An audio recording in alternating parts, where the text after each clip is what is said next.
Hi guys. By the way, it's so cool to see the class, right? So great to see you guys. I hope you're being safe, but I'm sure you're so happy to be together. This is the closest I've been to anybody since this all happened. I'm in my house out. Interior design is in New York City, but I'm outside at my weekend house, which I've been at for almost a year now, doing a lot of programming like this one. But I'm so happy to be with you all. And by the way, these girls, so Ellie and Madison, they went right to the top. Like I didn't realize this was the first one, but they're like, let's go for the best and see what happens. And they got the best. I'm not putting myself in that, although kind of, but so I want to introduce my friends, and we're going to have a great time sharing stories and really giving you advice that I hope will help you in your careers. So, okay, so my dear friends, Meyer Davis, I have to start with them. So Gray, who was late. And so that's Gray, and that's Will, the like cool one. And yeah, that's Will. And so I think you guys, it's 25 years in business, right? Is it this year that's 25 years? We're 22 this year. So 22. We'll be having a big party at 25, and okay. And you'll be invited. We'll invite everybody here. Yeah, okay. Okay. A big Zoom party. There we go. I had to start with them, you guys, because they're both alums of Auburn. So woohoo, round of applause for Auburn. War Eagle. Yay.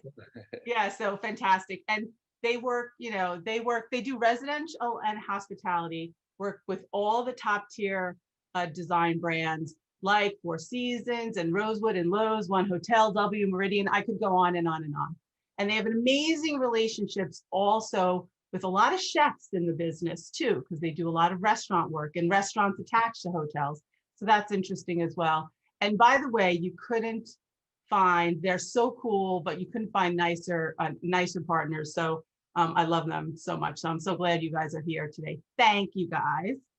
Thank you, Cindy. We love you too. Yeah. And then, and everyone's different, which is so nice. So then Deborah Forrest, like all hail to Deborah Forrest, woman president of Forrest Perkins, award-winning. She's a pioneer in the industry. Forrest Perkins is one of the giants in hospitality. That's a big deal. We're going to hear about what it's like to be a woman making it up the ladder, which is fantastic. She does a lot of landmark and restoration projects and also works with the big guns as well. And she's been honored all over and published all over. And Deborah, we're so happy that you could join us today. Thank you. I'm honored to be here. Yay. Hey, Deborah. And then we have, this is what makes it also super interesting. Aliyah Khan is Vice President of Design for Marriott International. So we're going to get the viewpoint from the client side, which is also, you got to know about that. And it'll help you give you a little bit of a perspective of what it's like as designers designing for these big hotel companies, and then having somebody like Aliyah say, no, that's not going to work for our brand. And why? She's got all the power, you guys, okay? So 20 years of experience. And she right now, her focus is on the kind of younger, cool brands like the AC Hotel, Aloft, Element, and Moxie. And she drives the brand strategy for these brands. So it's going to be really interesting to talk to her. Before that, she was with Starwood. So you guys probably know them as well. So hi, guys. How's everybody? Great. Great. Great. Okay. Do I need more energy? More energy. All right. So we're going to show images, but I'd like to kick it off first with each of you telling us how you got started. So don't talk about specific projects we're going to show later, but let's talk. Will and Gray. The thing that's so interesting to me is when you find a great partnership. By the way, you guys, it's very hard to do that. And when you find good partners that end up having a firm together, like that is like a very precious thing. I'm always attracted to the partners, because collaboration is what it's all about. So Will and Gray, why don't you give us like the Cliff Notes version of how you guys got together? The Cliff Notes version is that one of our professors from Auburn, actually, 'cause we went to the architecture school there, but David Brawley, he used to teach there, who taught both me and Gray. When he would come to New York, he would always get us together to go have dinner and go hang out and probably drink way too much, and told us that we should get together and form our own firm. And while Gray and I were sort of friends and friendly, we didn't know each other that well, but David sort of brought us together, and having, knowing both of us, he just thought we would make a good team. And he was right. And at the time, you were both, just so everyone knows, that you were working for two other firms, right? So were you working for those firms they were both working for kind of very cool firms, right? Will was working for Charlie Gwaltney for Gwaltney Siegel, and I was working with Aero Studios with Thomas O'Brien and Bill Sofield.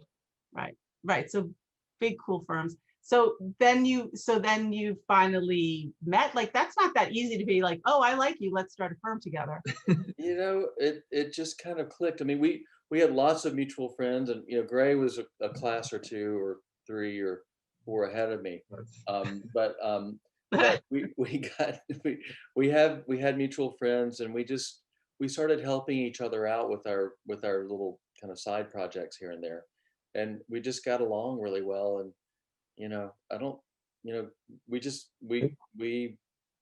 get it sounds kind of cheesy, but it's this situation where sort of 1 + 1 = 3 with us, and we complement each other, and we get along, and it makes a good team. Yeah. And the other important part about that is that I think we observe our own chemistry, that we have the way we get along with each other and help each other design. And we try to assemble a really great team in our office of people that get along and have the same sort of dedication to great design, and that we do. So, and that we've been lucky to have a lot of people that on our team that reflect that. Yeah, I mean, I think, also for you students out there, like chemistry is like probably the number one thing. The other is to really know what your strengths are and what your weaknesses are, because you kind of need a partner who fills in the other thing that you're not, or you overlap in like such a seamless way. So like Gray, like what is Will really bad at that you're so good at? I better not get into that. No, I'm kidding. But Will is great. What I will say, Will is great at coming up with. He does these beautiful sketches in sort of really quick perspective that are incredibly informative. And we'll be sitting around when we're in our office, we have these big conference tables, and we'll usually sit out there and sketch, and different ones will come in. But Will will just quickly do these beautiful perspectives that really kind of captures the spirit of of what the project wants to be. And the one thing that always crushed Will is somehow these sketches tend to disappear, and he's like, where are those sketches? Get those sketches back out so that we can reference them. But very informative, and I think that's one of his really strong points. And Will, what about Gray? Gray is one among many things, but he's one of the best Gray can draw a plan like nobody's business. It's amazing. You can give him the most complicated, just crazy floor plan with chases and columns and things all over the place, and ask him to fit in the most impossible program. And in 10 minutes, Gray will have the most beautifully drawn plan that you've ever seen. It's incredible. It never ceases to amaze me. So, but beyond that, he's just got, that's just the beginning of the list. So right. This is only a 1 hour show. Okay. Yeah. I mean, one thing I remember when I was visiting students at SCAD, there was somebody, this student who was showing me her drawings, and she was asking me whether that was an advantage, or should I even show it in my portfolio? And I was like, oh my God, yes. So like that's the thing, you guys, like you're all talented in a certain way, and it's really, really important to harness that, because you never know when you're going out to get a job what somebody is looking for. They just may be looking for that thing that you are so natural for you to do that, but you don't think you're supposed to show that off. So in any case, okay. So let's get Deborah. Tell us how on earth did you start your own firm that's just become, one of the giants in the field? Well, some of it was serendipity. I had worked with another firm, and I got an opportunity to design a hotel in Natchez, Mississippi.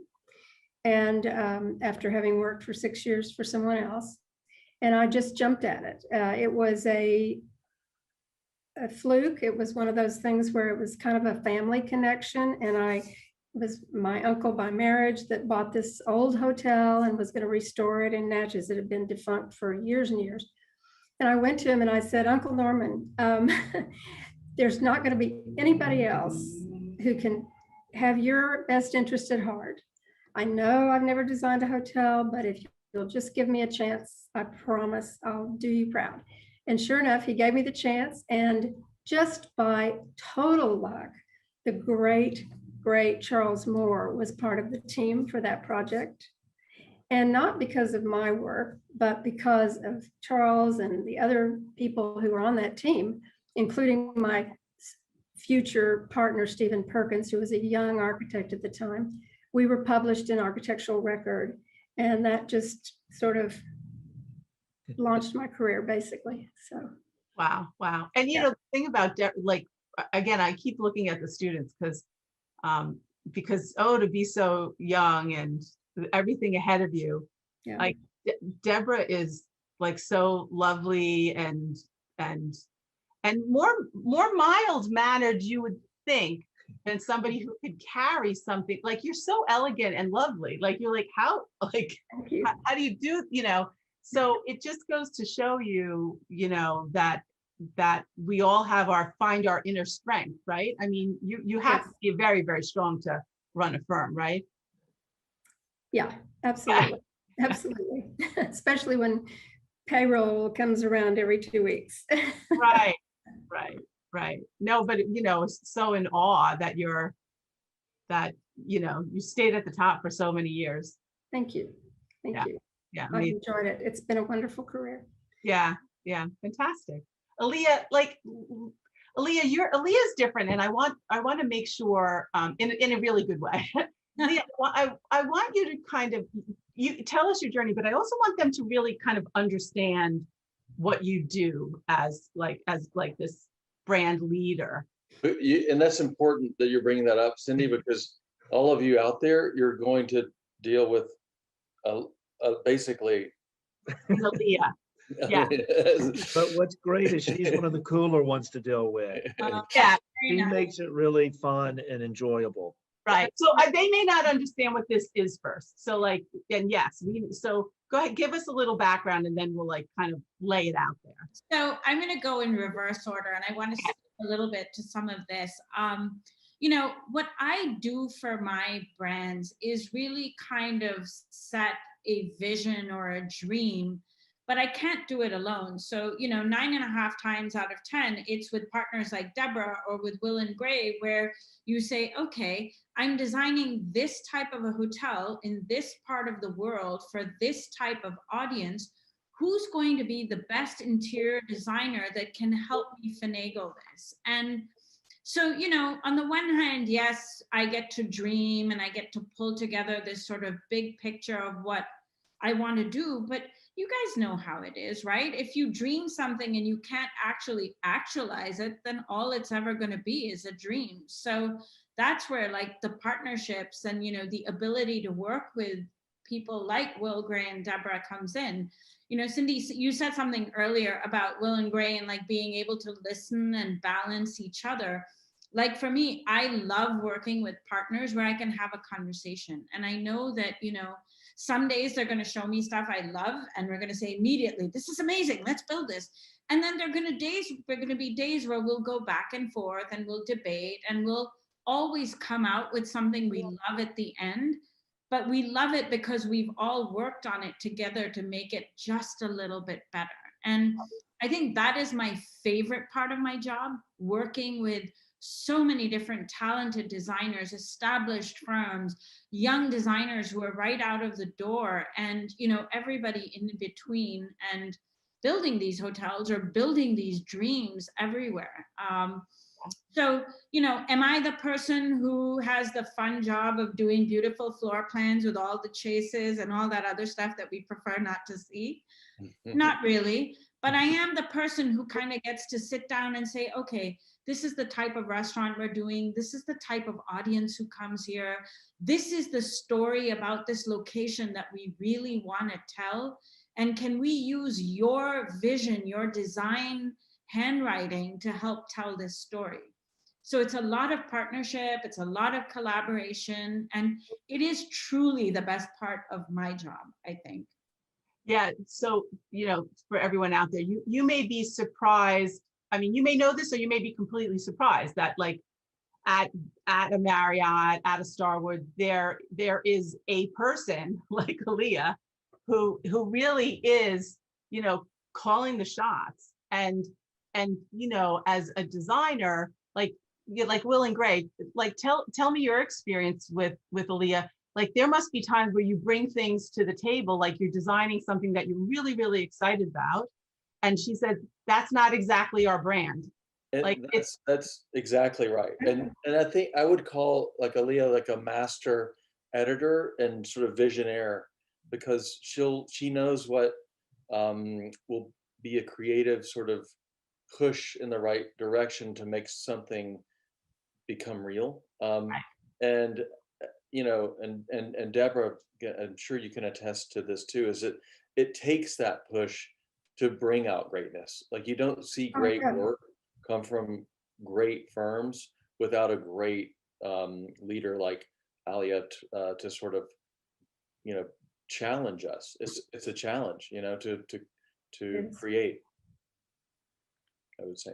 And I think it's the conversations, right? Because we all feed off each other. You guys probably do it in studio, right? When you're all together, you're drawing something and you show something to your friend and say, this is what I'm thinking. What do you think? How do I make it better? Or everybody has different skills or different outlook, that things that you may not have even thought of. And then, Deborah will say something and you're like, oh my God, didn't even think of that. That makes so much sense. So it really is that beautiful way for all these voices to come together to shape something in a way that is unique and memorable and distinct. right. And so, like, by the way, I was saying Aaliyah, is it Aaliyah? It's Aaliyah. Aaliyah. Yeah. Okay. Thank you, Will, for that. So with these four, like, you have Deborah, like maybe one day you want to be a single practitioner, like own your own firm, with small or big. I mean, the guys too, or like have their own firm. She's got a huge firm. They have like a very, like, kind of, I don't know, what would you call it? Is it medium, or what size would you call it? Our firm? Yeah. I would say medium. I mean, we're like medium. 65, 70, 75 people or so. Right. Yeah. And I started out with three people. amazing. So you're as you progress, things grow. Hopefully. There you go. But in terms of Aaliyah, sorry. Say whatever comes first. I'm sorry. It may be that you really want to be like in a brand environment, like, and all those things are interesting and different and good, and part of your growth as a student, and then when you get out and start working, is sort of developing your talent. And it's just nice to get the perspective of these kind of three different, they're all like different viewpoints. I want to so my amazing assistant Amy, she's so much more than that, she's going to start pulling up some projects. Let's start with Boqueria. one thing that happens a lot as an editor, always looking for great talent, and many times you see the seed of great talent. You see it in a small project, in a little gem of a project, because that's how you publish somebody for the first time, is usually when they're young. It's a small project. And Will and Gray, I think we published a gem of yours first, also small, right? Yes. It was tiny little tapas restaurant in the 20s. And Yeah, but did we do the gym? You did the gym, which was one of our early projects, that we did at Union Square. Yeah, And I remember there was some orange in it or something. that's right. Lots of orange. Yes. Yeah. We used it so much there that we haven't used it since. How many years ago was that? That was probably 20 years ago, maybe. 15. There you go. See, as a designer, as an editor, we were, I have to say, these were the first projects we ever had published, ever. Right. We thought, we were just beside ourselves that this little gym and this little tapas restaurant that Cindy wanted to publish. She took a chance with us. Yeah. We couldn't believe it. But it also, it gave us a real sense of confidence and a sense of accomplishment that we caught Cindy's eye. It meant a lot to us. And thank you, Cindy. It just, of course. Amy, you can go to So it launched a lot of great ideas and gave us kind of a good start. Yeah, this was a precious little project. Also with a very cool chef, right? Yes. It was Seamus Mullen, the chef, and I don't know if you ever watch the cooking shows, but he's always on like Iron Chef and and all these shows, and he's really charismatic, interesting guy, amazing food, and so he was fun to work with on this. And the challenge was, we wanted to be cool. We wanted to be, all the seating needed to be high so that you're at the eye level of fellow, customers and the waiters. So there are a lot of little challenges there. And it also needed to feel like you're sort of being transported to Barcelona or Madrid. Right. So we kind of had that, but had to make it cool for New York. So there are a lot of little challenges there, but it was just a fun little project. Right. Yeah. But by the way, I think but this is so many years ago now. I brought my editors, like my editorial staff, and we met him. So like it was really nice. We had lunch. We did the tapas thing. It was fantastic. So but this was pretty. This is many years ago now, guys. This like tapas idea in New York was like kind of new, right? That was one of the first restaurants, and right. A lot of times when you're doing these restaurants, you don't have a big budget, so we were trying to be really super creative at the same time. And like Will was saying earlier, we did kind of this little trip. We did a trip to Barcelona just to kind of for a weekend, just to kind of peruse all the little markets and restaurants and tapas bars. And one of the things that we noticed is very social, and so we thought, well, why don't we bring all the seating up to bar height? So when your waiter comes, you're all at eye level, and that's kind of carried through all the restaurants that we've done with them. Yeah, no, it's great. Alia, you were telling me that you kind of remember this place too, right? I do. When I first met Will and Gray, this had just opened. It was 19th and Flatiron, and I remember it was this little petite place. And what I also love about it is having been to this one and seeing the evolution of Boqueria, and now I live in Washington, D.C., and I see how even though, Meyer Davis hasn't designed some of these more recent ones, the DNA of what you did, the higher stools always being elevated, so you look at the waiter in the eye. I love that you kind of set this tone for this brand that has pulled through so many years later. And that's a lot of what I do. So it always makes me happy when other people are able to do that so successfully. Yeah, that's beautiful. Okay, so we're gonna do a pivot. Deborah, you're gonna tell us about the first you said it was sort of happenstance that you got this big project. Now, how many years ago was this? Well, so the one that I was just speaking about was the Eola Hotel in Natchez, Mississippi. But then several years later, when I actually launched Deborah Forrest Associates, excuse me, I knew that I wanted to focus on historic hotels. And so I wrote letters to all the owners that I could find that had historic hotels. And most of those at that time were that you could identify were in Canada. And they were owned by Canadian Pacific Hotel Company and the big railway company. And so I wrote to the president of the company, and oddly enough, he invited me to fly to Toronto and meet him, and found out later he had just gotten that job. He had been in another aspect of Canadian Pacific. So he had set the first 6 months of his tenure to talk to everybody he possibly could in every part of the hotel business. So I didn't know that, but of course I was flattered that he asked me up. Anyway, long story short, they were just launching a huge program of restoring all of their landmark hotels over several years. And he said, I'll put you on the list to be interviewed for the first one, which is the Empress. And sure enough, I got the project. Wow. Wait, when was that? When was that? That was in 1986, 87. Wow. And so we closed the hotel down, we completely restored it. And this is a photograph of the lobby, the tea lobby, which is very famous. They serve, in the summertime, they serve up to 600 high tea, 600 places a day for high tea. And that's huge, right? The lobby seats 100. It's large. Wow. And it was built in 1907.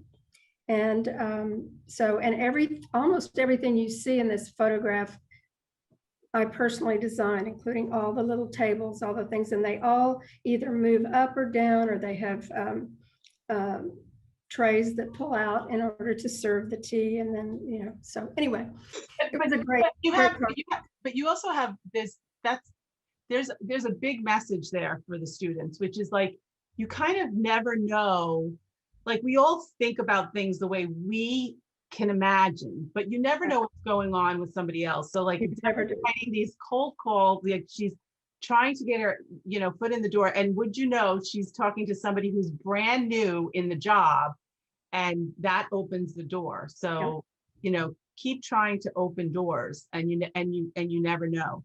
Absolutely. Yeah, right. That's amazing. And then the next one was the Jefferson, right? And the next one, right. The next one, and there were a number of years that happened in between that, but this is the Jefferson in Washington, D.C. And this was really one of the major projects, including the Willard, that we did when we started Forrest Perkins, which was a partnership with Stephen Perkins, who's no longer in the firm. But we were both the architect of record and the interior designer for this restoration.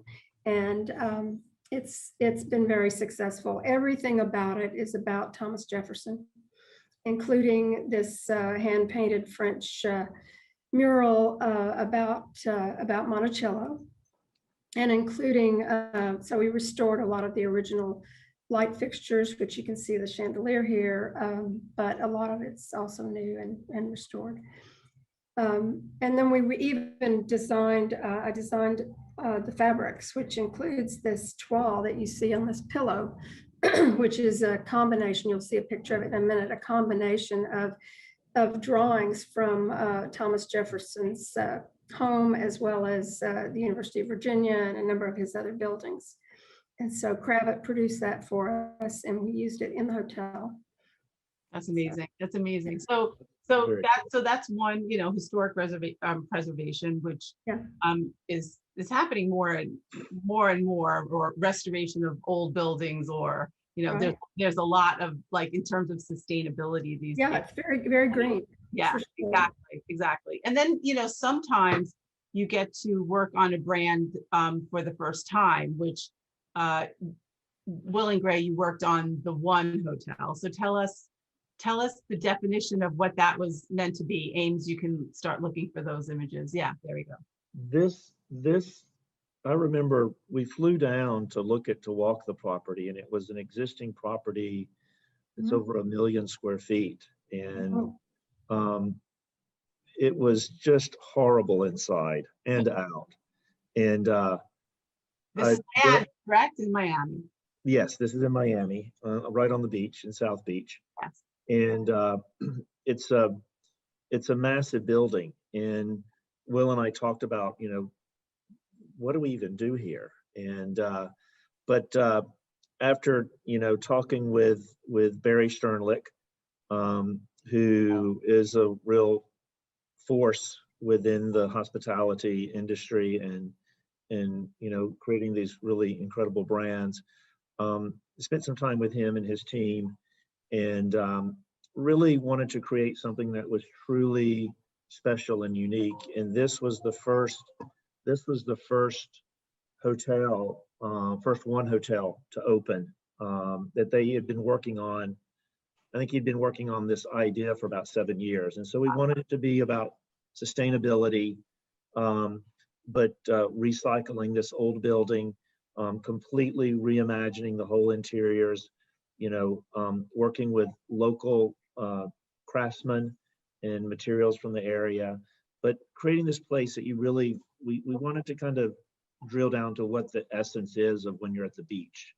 And so really creating this really serene, kind of peaceful environment that you just feel like you can exhale once you arrive. Yeah, it was a brand that wanted to celebrate sustainability and not make it just a LEED certified building. It needed to make sustainability cool. And when Kemper hires he was the brand sort of a creative manager, he brought us a piece of driftwood and a piece of concrete or something and said, let's make a building out of this. And that was kind of fun to come up with a totally new idea. So that was the kind of the genius behind it, was sort of that vision. And guys, remember that time period too. So for the students now, like you all are very interested in sustainability. The world is all interested in sustainability. This was a huge risk. Like, how do you make kind of something cool, luxury, and sustainable? That was a big brand message. Alia, do you remember that? Wasn't that?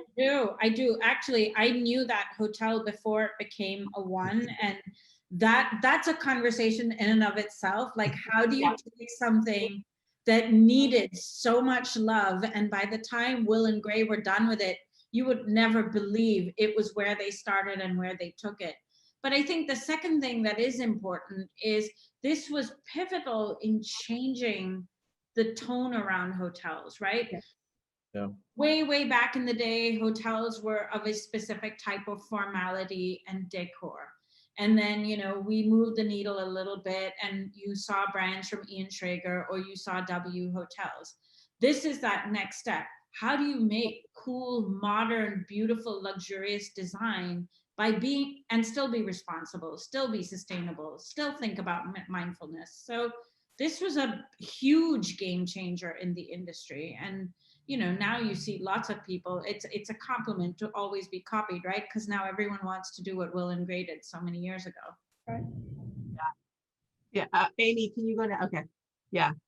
And again, that thank you for that, because that was so true. But also just this idea of like sustainability, luxury, cool. Like it was, it was like, really, you're going to do that? And now it's the way it is, so you're lucky when you're in on the ground floor of something where you can be a game changer, and they were, and it was really, really special.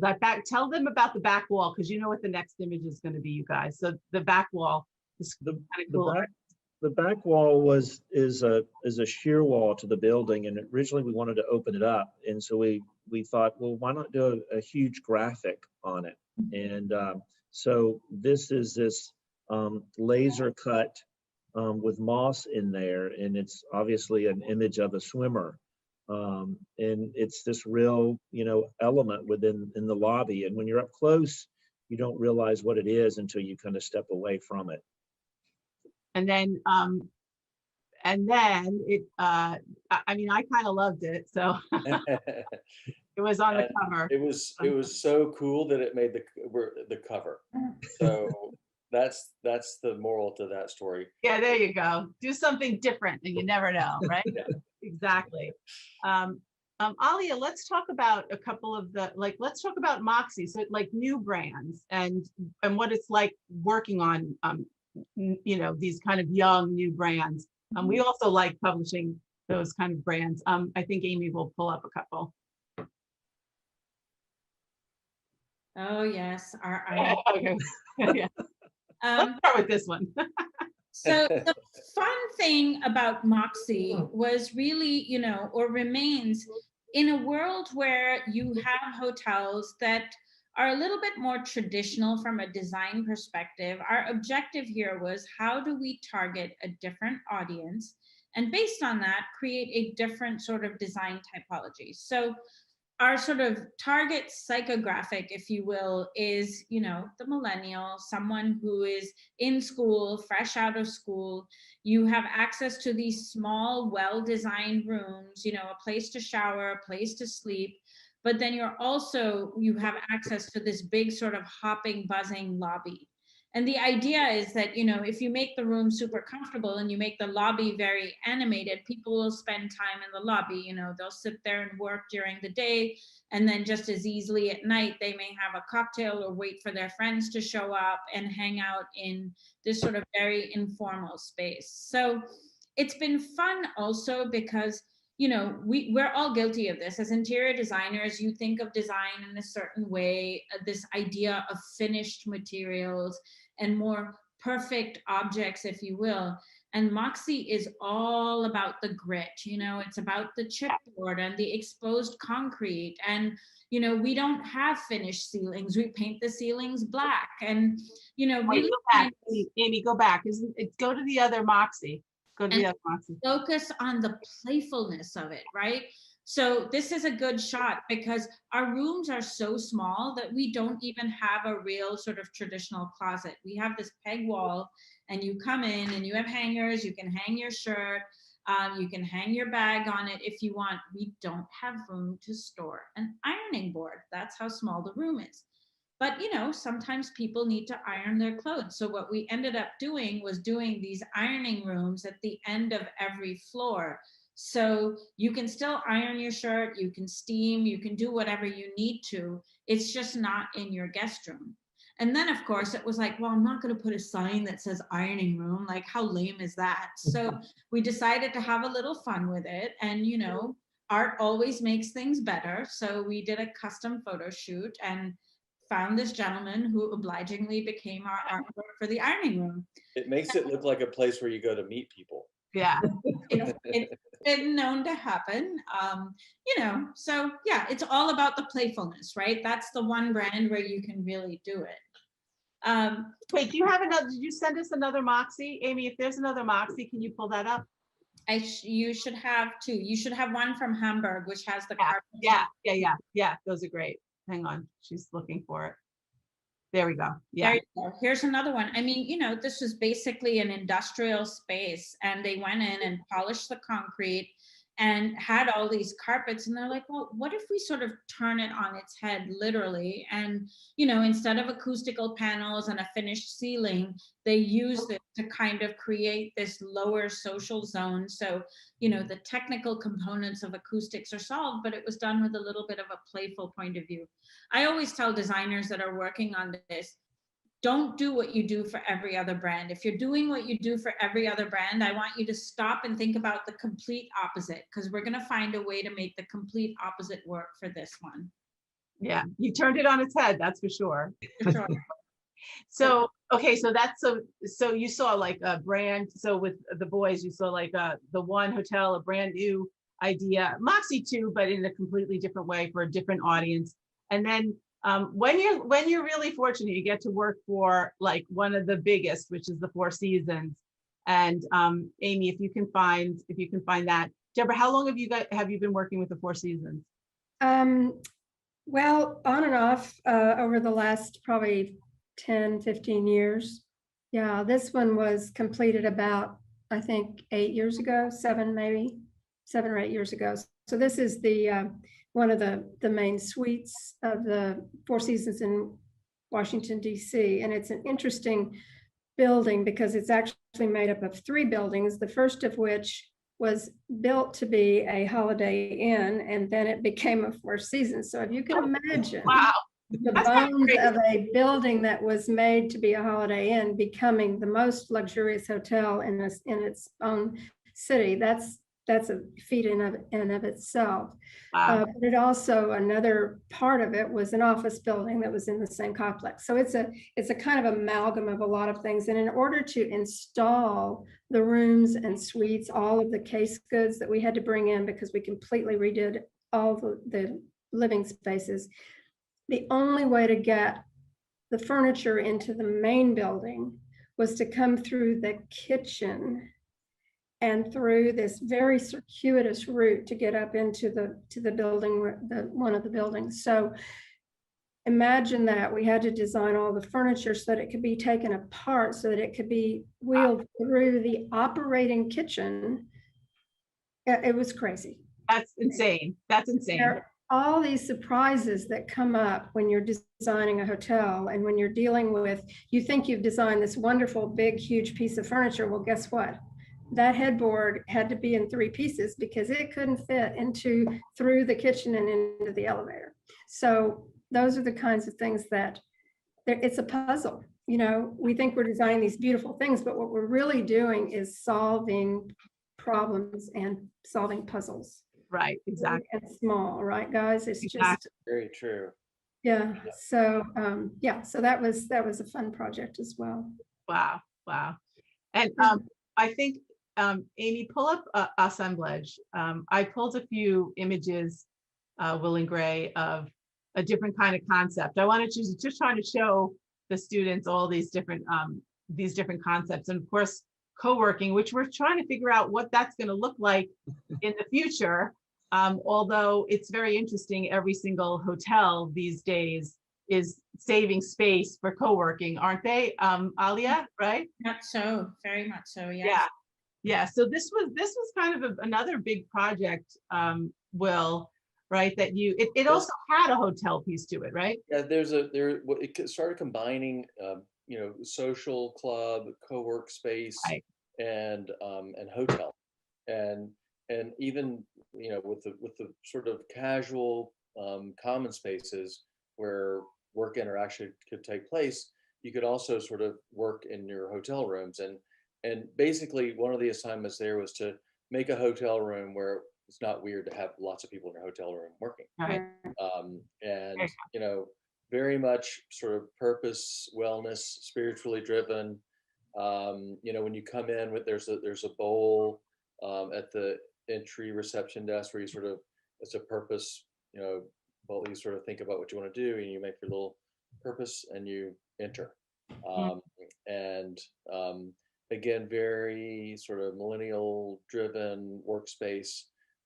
Instead of a bar, we have a tea bar, and doing things like that. Lots of interesting found art that the ownership had, and just really working things in that kind of instead of little conference rooms, just little pillows on the floor.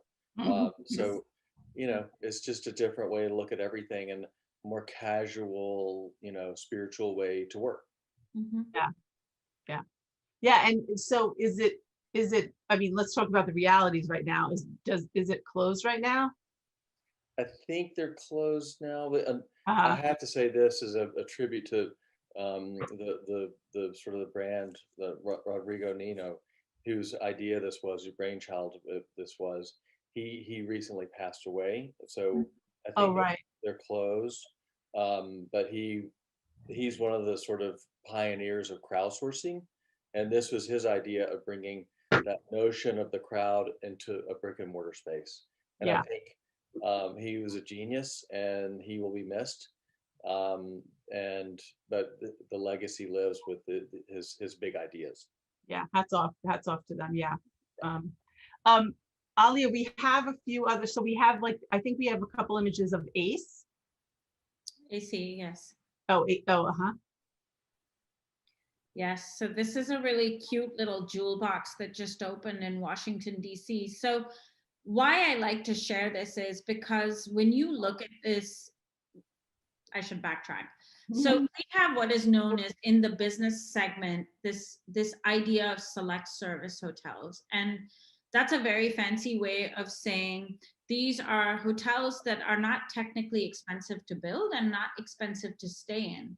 Now, when you think about that, you think, oh, that's going to be horrible. Like, who wants to stay in a hotel that's not expensive to build and not expensive to stay? My job is to make sure that even though they are inexpensive, they still deliver on design. And I love this one. This just opened in DC. And, you know, the reality is from a rate perspective, if you live in the rate world, you can stay at this hotel for $150 a night. But if you don't know that and you look at this, you think, wow, you know, there's such an attention to detail. There is this sort of legitimate interest in modern design and contemporary curated art. And, you know, this isn't, no offense, your mama's, you know, Holiday Inn. This is really about presenting a stylish stay at a low price point. And, you know, it is done very inexpensively, but very thoughtfully. This one was done, this is another one. This is Little Rock, Arkansas. What I love about this hotel is this was a historic hotel. So, you know, touching a little bit on Deborah's experience of being able to take doing a new build is almost easy in comparison. Taking a historical hotel or a historic building and being respectful of it and, you know, juxtaposing it with modern design and then add the layer of not with expense. I thought this was another real beauty that kind of just recently opened, and I'm really excited to see this kind of get, you know, noticed far and wide. Yeah, like you said, like you can't let them see that it's not what it appears to be. Right. And part of Alia's job is to do that, and the, you know, the finance and the money side of it is a big piece of hospitality, let's face it, right? Correct. So, you know, every time Will and Gray would bring like this gorgeous detail of an embroidered strap for W on a beautiful bookshelf that you might use to open a drawer, and I'm like, oh, we don't have money for that. But, you know, it is a little bit of that balance, right? What do you want to do in a way that it's impactful? You want people to remember it. You want them to look at this detail and say, oh my God, this is amazing. Do you remember that bookshelf? But still do it in a way that it doesn't overshadow. This is the Renaissance Hotel in Chelsea and New York. And this was done in partnership with Stonehill Taylor and Indie Walls. And what they did was they wrote this whole story about that particular neighborhood and industrial architecture. And what Indie Walls helped the designers do was curate all of this sort of hardware, some of it found, some of it reproduced. And instead of traditional art, which you might see in some of our more classic brands, they decided to do this whole installation on this wall. So you go up a stair and you're going past all these sort of vintage doorknobs and knockers and keys and all of this kind of stuff, which feels right in a hotel, right? You know, old keys, things like that. So I love that they told a little story of the location, but did it in an interesting way, you know? We have other brands that do oil paintings really beautifully. Renaissance was not the one for that. Right. Yeah, and as you're saying, like it's so true. Like you don't have, like Will and Gray, like you might be as a designer be super disappointed, right? That like, oh, but I really want that detail, but she's got to be the one who's like, that's not going to work, but this can, or find something else, right? And in some ways, it helps you be more creative too, don't you think? It drives the creativity. It makes you search for things that or solutions that make it really notable. I think one thing that I'll say that I'm quite sure that everybody here on the call would agree with is that that pushing for things that and that sort of hard road for design where you're trying to, you know, solve these problems, create the most interesting projects. The ones that are the hardest are the most interesting to people. I agree. Yeah. Right. Deborah, do you feel the same way? Absolutely. Yeah. Absolutely. Yeah, I mean, it's the thing that you don't want, which is like you want total freedom, but you really don't. You No, want you really don't. Really to, don't. That Yeah. makes it really so much harder, yeah, you know. exactly. All right, we're gonna move, Alia, this is like, there's one more image here, and then we're gonna move on to something else. Mhm. Who's designing? This is the Le Meridien, and this was again one of those moments, very old, dodgy hotel. And David Ashen came in and did this conversion. Why I also like it is that floor was done by this renowned graphic designer, Paula Scher. She worked for Pentagram, and she took this whole story of Fort Lauderdale and the waterways, and she created this graphic pattern that then influenced the floor and influenced the ceiling treatments. So you actually get to view this from a second floor atrium, and you kind of look down at her graphic abstraction that drove the entire design for a terrazzo floor. It was pretty cool. And to me, it was like, pick that one amazing moment, because no matter what you put on it, that hotel will always sing because of that big, amazing detail. Yeah, gorgeous, right? And sometimes Right. those are the like, and that, well, she comes from a firm that maybe costs more, but it's still like, that's like a big move, right? Yes, correct. Right. If you have the big move, then you can have some quiet moves in other places to offset it, right? Right. Like, Greg, you guys look for big moves too, like the wall with the guy and Mhm. okay. Okay. I don't think you heard me. I was just saying you guys look for big moves as well. Definitely. No. It's always, I think it's those things that, it always has a big impact, and you don't want to do a lot of those, you want to do one or two, so it's impactful. Yeah, exactly. I do want to get to, I know we're starting to run out of time. I do want to show one last idea that this is in my experience, many hospitality designers actually, a lot of them start out residential. You'll see a lot of residential friends, they're dying to get their first hotel.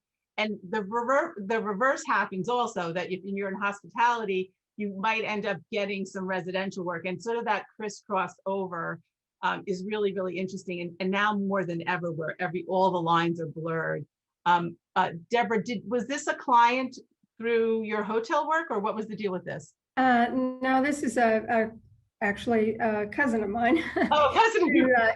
who bought this beautiful piece of property in South Carolina, and he wanted me to design it. He was afraid to ask me because for a lot of reasons, and so his wife called me up and she said, "Listen, I want to give Jim you for his birthday, but he doesn't want to ask you because he's afraid you won't have time, and the two of us have a really close relationship, and I think we were both afraid that we might damage that relationship if we got into conflict about anything." Well, it turned out to be one of the best projects that I've ever done because we were so close, and we still are. We're doing another residence for them now. But again, this is one of those spaces where almost everything is bespoke. And this was kind of a pièce de résistance. This is the master bathroom. Yeah.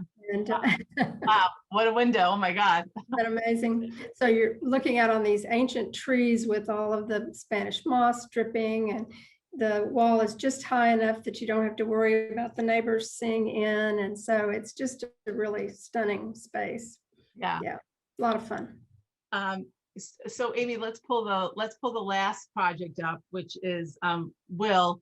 This project was, we published it. It took a while. It was fraught with issues from the client, but this is like one of those absolutely glorious projects, right? So yeah, this is an amazing project. The client bought 2 townhouses and raised them both, and we built a brand new, even though it looks very historic, limestone mansion. So we researched all the great like New York mansions built in the past century to find what would look like something that was the original mansion on the block. And then inside, we wanted to make it the coolest renovated mansion in the block, even though it was all brand new. So beautiful stonework, beautiful plaster work, amazing reclaimed French floors, but then glass railings and just these beautiful sort of sculptural, artistic kind of light fixtures and really sublime furnishing. So really super clean, fun, fresh, and kind of a magical feel to Yeah, this great. campus. How was that project for you guys? This was a long project. It was again one of these ones where you have to start with a hole in the ground, and build everything from the ground up and just refining and refining. Look how simple. This is actually a large scale kitchen, but it looks so simple and clean. And Yeah, Amy, go backwards one so you can see like the view to the dining room. And Gray, what was some of the favorite, like, because there's a lot of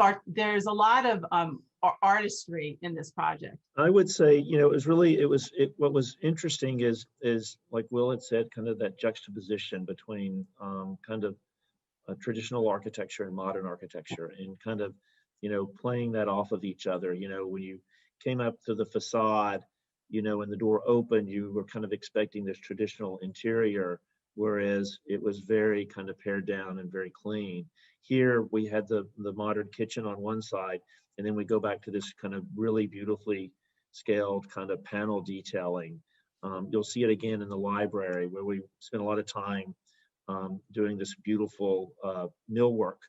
So it's that kind of playing off these different styles that was really lots of fun, and then bringing in great modern furniture, great lighting, art, and having some fun with it. The client was great. She really wanted to kind of push the envelope.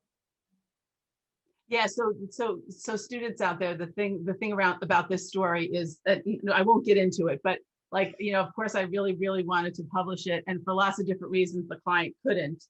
And I never forgot about this project. And you were very persistent, and we were very gosh. persistent with our client, and they finally said, "What the heck?" So and the rest is history. Right. So. Exactly. Yeah. Sometimes, Angel, I think we can come back to everybody now. Yeah.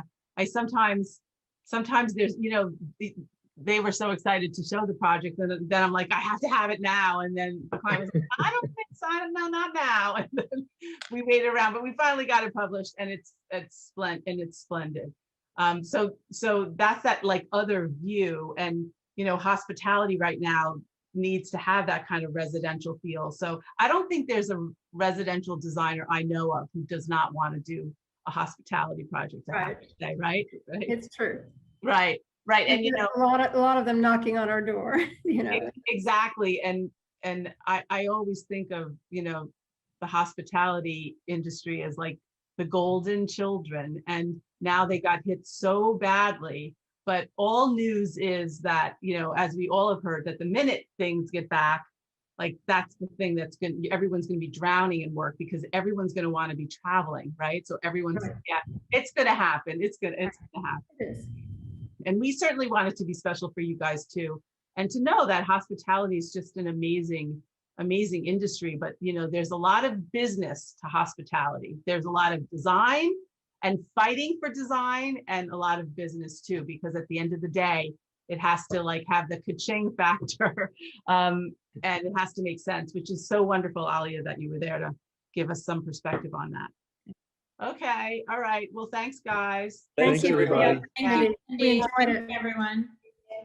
Bye. Good seeing Thank you. Deborah. All right, Thank take you, care. Alia. Bye, guys. Bye.